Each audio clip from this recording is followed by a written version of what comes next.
सुबह का समय था। हरियाली से घिरे छोटे से गांव रामपुर में जैसे ही सूरज की किरणें पगडंडी पर पड़ी, बकरियों की घंटियों की आवाज और चिड़ियों की चहचहाट से पूरा माहौल गूंज उठा। इसी गांव के किनारे पर बनी पक्की हवेली में रहती थीं सरला देवी, पूरे गांव में अपने नए नए पकवानों और अलग अंदाज के लिए मशहूर। उनके बेटे अमित की शादी हाल ही में पास के गांव की सीधी सादी शर्मीली लड़की गौरी से हुई थी। गौरी गांव की परंपरागत लड़की थी। मिट्टी के चूल्हे पर रोटियां सेंकना, दाल भात पकाना, ये सब काम उसने बचपन से सीखे थे। शादी को 15 दिन हुए थे। एक सुबह सरला देवी ने मुस्कुराते हुए गौरी से कहा, बहू, आज मैं तुम्हें कुछ नया सिखाऊंगी। गांव की रसोई में भी शहर का स्वाद लाएंगे। गौरी ने हैरानी से पूछा, माँ जी, नया मतलब कोई नई सब्जी? सरला देवी हंस पड़ी, नहीं रे बहू, आज हम पिज्जा बनाएंगे। गौरी ने नाम तो सुना था, मगर देखा कभी नहीं था। उसने संकोच से कहा, अरे माँ जी, वो तो शहर वालों का खाना है, हमसे कैसे बनेगा? यही तो मजा है, सरला देवी ने आंख मारते हुए कहा। तू देख, अपने गांव की चीजों से भी बन जाएगा। गेहूं का आटा है, ताजी सब्जियां हैं और थोड़ा चीज मैंने पिछले हफ्ते शहर से मंगवाया था।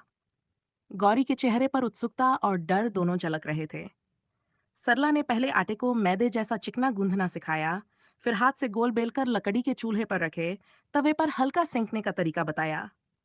टमाटरों को पीसकर खास मसाला डालकर देसी अंदाज में पिज़्ज़ा सॉस तैयार की। फिर प्याज, शिमला मिर्च, टमाटर और हरी मिर्च काटकर ऊपर सजाया और अंत में चीज कद्दूकस कर फैला दिया। चूल्हे की आग की खुशबू में देसी पिज्जा का जादू फैल गया। गौरी ने हैरानी से देखा, उसका पहला पिज्जा तैयार था। जब अमित खेत से लौटे तो सरला देवी ने प्लेट में गर्मा गर्म पिज्जा रख दिया। अमित ने पहला कौर लेते ही कहा, वाह माँ, ये तो शहर से भी स्वादिष्ट है। किसने बनाया? सरला मुस्कुराकर बोली, तेरी गौरी बहू ने। गौरी ने हल्की मुस्कान के साथ कहा, माँ जी के बिना तो मैं कुछ नहीं कर पाती। उस दिन से पिज्जा गौरी का नया शौक बन गया। गांव की औरतें जब भी इकट्ठा होती, गौरी उन्हें पिज्जा चखाने बुलाती। बच्चे दौड़ दौड़ कर कहते, गौरी भाभी, हमें भी वही गोल वाला चीज वाला बनाए। धीरे धीरे पूरे गांव में चर्चा फैल गई कि रामपुर की बहू तो रोज पिज्जा बनाती है। सरला देवी को भी गर्व होता। गांव की रसोई में विदेशी पकवान का स्वाद लाने वाली उनकी बहू पूरे गांव में छा गई थी। हर शाम गौरी अलग अलग तरीके से पिज्जा बनाने लगी।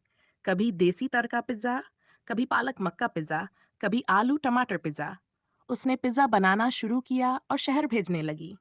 गांव के बच्चे उसे प्यार से पिज्जा वाली भाभी कहने लगे। एक दिन पंचायत के बड़े बुजुर्ग भी आए और बोले, गौरी बहू, तुम्हारा पिज्जा तो पूरे गांव का स्वाद बदल रहा है। तुमने तो देसी रसोई का मान बढ़ा दिया। गौरी ने मुस्कुराकर कहा, ये सब माँ जी की सीख है। उन्होंने सिखाया कि नया सीखने से डरना नहीं चाहिए। गांव की मिट्टी से बना हर पकवान अपना स्वाद खुद लाता है, चाहे उसका नाम विदेशी क्यों न हो। धीरे धीरे गौरी ने पिज्जा बनाना इतना निखार लिया कि वह रोज शाम को पूरे परिवार के लिए एक नई स्टाइल का पिज्जा बनाती। सरला देवी जब भी देखती, उनकी आंखों में चमक आ जाती।